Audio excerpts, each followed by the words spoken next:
ছোট করছি না, কোচ হাতুরু সিং এ ধরলাম অনেক বড় একটা কোচ, আমি তাকে ছোট করছি না।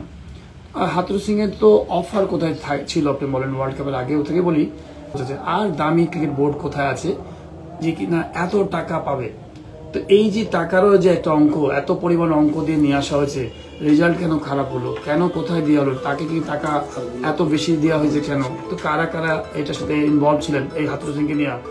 আবারও হাতুরু সিং এর ষড়যন্ত্রের শিকার হয়ে চলে গেলেন spin bowling coach Mushtaq Ahmed. লাইভে এসে একই বলেন খালেদ মাসুদ পাইলট। বিস্তারিত থাকছে ভিডিওতে। টি-20 বিশ্বকাপে বাংলাদেশের সবচেয়ে বড় অর্জন ছিল লেগ স্পিনার রিশাদ হোসেন। 7 ম্যাচে 14 উইকেট নিয়ে বাংলাদেশের হয়ে সর্বোচ্চ উইকেট শিকারী। পাশাপাশি বিশ্বকাপের সর্বোচ্চ উইকেট শিকারী তালিকায় 6 নম্বরে রয়েছে রিশাদ। আর রিশাদের এই দুর্দান্ত পারফরম্যান্সের পেছনে সবচেয়ে বড় অবদান রয়েছে spin bowling coach Mushtaq Ahmed. সেটা রিশাদ নিজেই স্বীকার করেছেন। বিসিবিও জানিয়েছিল মোস্তাক আহমেদের সাথে চুক্তির মেয়াদ আরো 2 বছর বাড়ানো হয়েছে, কিন্তু বিসিবিকে বুড়ো আঙ্গুল দেখিয়ে মোস্তাক আহমেদ দায়িত্ব নিয়েছেন ইংল্যান্ডের আন্ডার-19 দলের স্পিন বোলিং কোচ হিসেবে। এখন ধরে নিলাম ইংল্যান্ডের হয়ে বেশি বেতন পাবেন মোস্তাক, কিন্তু বাংলাদেশ ক্রিকেট বোর্ড তো সারা বিশ্বেরই চতুর্থ ধনী ক্রিকেট বোর্ড।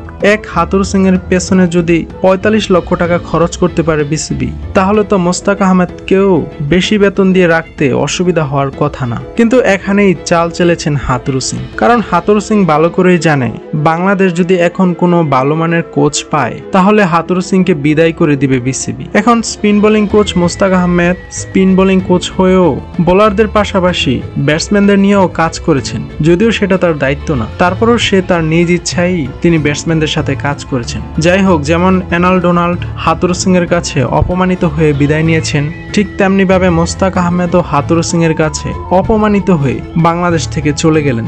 অথচ মোস্তাক ও এনাল ডোনাল্ড দুজনের সাথেই বাংলাদেশি প্লেয়ারদের সাথে খুবই ভালো সম্পর্ক ছিল, কারণ হাতুরু সিং ভালো করেই জানে যদি অন্তর্বর্তীকালীন কোচ হিসেবে মোস্তাক আহমেদকে বাংলাদেশের প্রধান কোচ হিসেবে নিয়োগ দেয় তাহলে বিদায় ঘণ্টা বেজে যাবে হাতুরু সিং এর। সেজন্যই সে আগেভাগে পথের কাঁটা সরিয়ে রাখলেন। হাতুরু সিং এর মেয়াদ রয়েছে 2025 সালে চ্যাম্পিয়ন ট্রফি পর্যন্ত। এখন হাতুরু সিং এর প্ল্যান হচ্ছে কোনো মতো যদি চ্যাম্পিয়ন ট্রফি পর্যন্ত টিকে থাকা যায়, এরপর যদি চ্যাম্পিয়ন ট্রফিতে বাংলাদেশ একটু ভালো পারফরমেন্স করতে পারে, তারপর আবার সবাই হাতুরু সিং এর প্রশংসা করতে শুরু করবে এবং হাতুরু সিং এর চাকরিটাও বেঁচে যাবে। লাইভে এসে খালেদ মাসুদ পাইলট বলেন, আসলে কিছু বলার নাই, কারণ বোর্ড প্রেসিডেন্ট নাজমুল হাসান পাপনই হাতুরু সিংকে টিকিয়ে রেখেছেন এবং ক্রিকেট বোর্ডের সকল ক্ষমতা হাতুরু সিংকে দিয়ে রেখেছেন। তাই বাহিরে থেকে আমাদের দর্শকরা যত কিছুই বলুক, নাজমুল হাসান পাপন যদি হাতুরু সিংকে বিদায় করতে না চায় তাহলে আমাদের আর কথা বলেও কোনো লাভ হবে না।